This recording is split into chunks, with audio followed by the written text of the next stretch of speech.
స్వాగతం. ముద్రా రుణాల్లో తెలంగాణకు అన్యాయం. ష్యూరిటీ లేకుండా 10 లక్షల వరకు లోన్ ఇవ్వాలి. బ్యాంకర్ల నిర్లక్ష్యం కారణంగా కేంద్ర సర్కార్ ఆశయాలకు తూట్లు. రాష్ట్ర రైతు సమితి అధ్యక్షులు పాకాల శ్రీహరిరావు. చిన్న రైతులు, వీధి వ్యాపారులు, కూరగాయలు అమ్మేవారికి, కిరాణం కొట్టు వ్యాపారులకు చాలా మందికి నిరుద్యోగులు ముద్రా రుణాలు అవసరం. బ్యాంకర్లు యువతకు సహకరించి ముద్రా రుణాలు ఇస్తే నిరుద్యోగులకు ఉపాధి దొరుకుతుంది. నమస్కారం, నా పేరు పాకాల శ్రీహరిరావు. నేను ఒక రైతు కార్యకర్తను మరియు తెలంగాణ రైతు రక్షణ సమితి రాష్ట్ర అధ్యక్షుడిని. గౌరవ ప్రధానమంత్రి గారు 2015 ఏప్రిల్ మాసంలో ప్రతిష్టాత్మకంగా ప్రధానమంత్రి ముద్రా యోజన పథకాన్ని ప్రారంభించారు.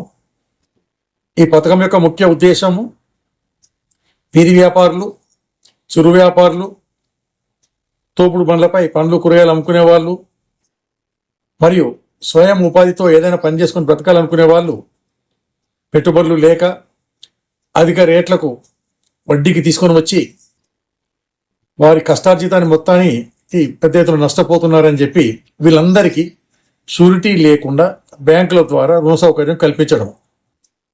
ఈ పథకము ప్రారంభించినప్పటి నుంచి కేంద్ర ప్రభుత్వం యొక్క ఆర్థిక శాఖ వివిధ రాష్ట్రాలలోని బ్యాంకులకు టార్గెట్లు ఇస్తున్నది. దాని ప్రకారం బ్యాంకులు ముద్రా రుణాలు మంజూరు చేస్తున్నది. తెలంగాణ రాష్ట్రంలో కూడా ముద్రా రుణాలు అక్కడక్కడ మాట విని ఇక్కడ చిరు వ్యాపారులు కానీ, నిరుద్యోగులు కానీ, పేదవాళ్ళు బ్యాంకుల వద్దకు వెళ్ళి ముద్రా రుణాలు కావాలని అడిగినప్పుడు అలాంటిది ఏమీ లేదని, లేదా టార్గెట్ అయిపోయిందని చెప్పి బ్యాంకు వాళ్ళు తిప్పి పంపడం జరిగింది. మొదటి నుంచి కేంద్ర ప్రభుత్వము తెలంగాణకు అతి తక్కువ టార్గెట్ ఇవ్వడంతో ఈరోజు తెలంగాణకు ఘోరమైన అన్యాయం జరిగింది ముద్రా రుణాల మంజూరులో. దేశవ్యాప్తంగా చూసినప్పుడు మొన్నటికి మొన్న ఫిబ్రవరి 10, 2026 నాడు రాజ్యసభలో ఒక ప్రశ్న 1199 ప్రశ్నకు కేంద్ర ప్రభుత్వం లిఖితపూర్వకంగా అధికారిక సమాచారం ఇచ్చింది. అందులో వివిధ రాష్ట్రాలకు ఎన్నెన్ని ముద్రా రుణాలు మంజూరైనది చెప్పబడ్డది. ఆధార్ జనాభా లెక్కల ప్రకారము ఈ ముద్రా రుణాలను మనం బేరీజ్ వేసి చూసినప్పుడు దేశవ్యాప్తంగా 56,32,00,000 మందికి ముద్రా రుణాలు ఇవ్వడం జరిగింది. దేశ జనాభా ఆధార్ ప్రకారము 141,22,00,000. అయితే ఈ 56,32,00,000 ముద్రా రుణాలను జనాభాతో చూసినప్పుడు 140 మందికి ముద్రా రుణాలు వచ్చినవి. తెలంగాణలో కేవలం 82,44,000 మందికి మాత్రమే ముద్రా రుణాలు వచ్చినవి. మన రాష్ట్ర జనాభాతో పోల్చినప్పుడు తెలంగాణ రాష్ట్రానికి 121.5 మందికి మాత్రమే ముద్రా రుణాలు వచ్చినవి.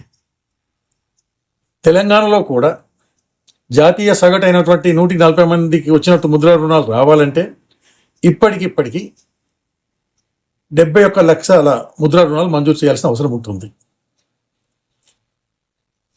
అలాగే మన పొరుగు రాష్ట్రమైన ఆంధ్రప్రదేశ్, తెలుగు రాష్ట్రానికి కూడా ఘోరమైన అన్యాయం జరిగింది.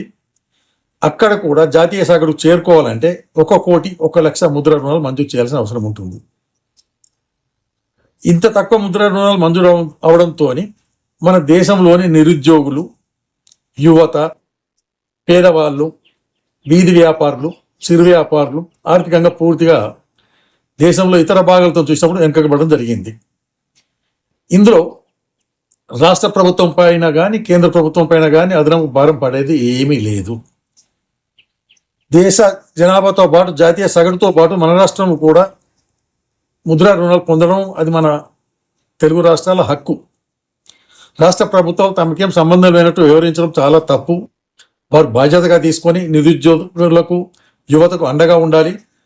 కేంద్ర ప్రభుత్వాన్ని ఒప్పించి తెలంగాణకు జరిగిన అన్యాయాన్ని సరిచేసే ప్రయత్నం వాళ్ళు చేయాలి. అలాగే రాష్ట్రంలోని బీజేపీ నాయకులు కూడా, సీనియర్ నాయకులు హేమాయమీలు ఉన్నారు. వీళ్ళు కూడా కేంద్ర ప్రభుత్వం దృష్టికి తెలంగాణకు జరిగిన అన్యాయాన్ని వెంటనే తీసుకెళ్ళి జరిగిన అన్యాయాన్ని సరిచేసేందుకు వాళ్ళ ప్రయత్నం వాళ్ళు చేయాలి. దీన్ని ఏమాత్రం ఆసామాసిగా తీసుకోవద్దు.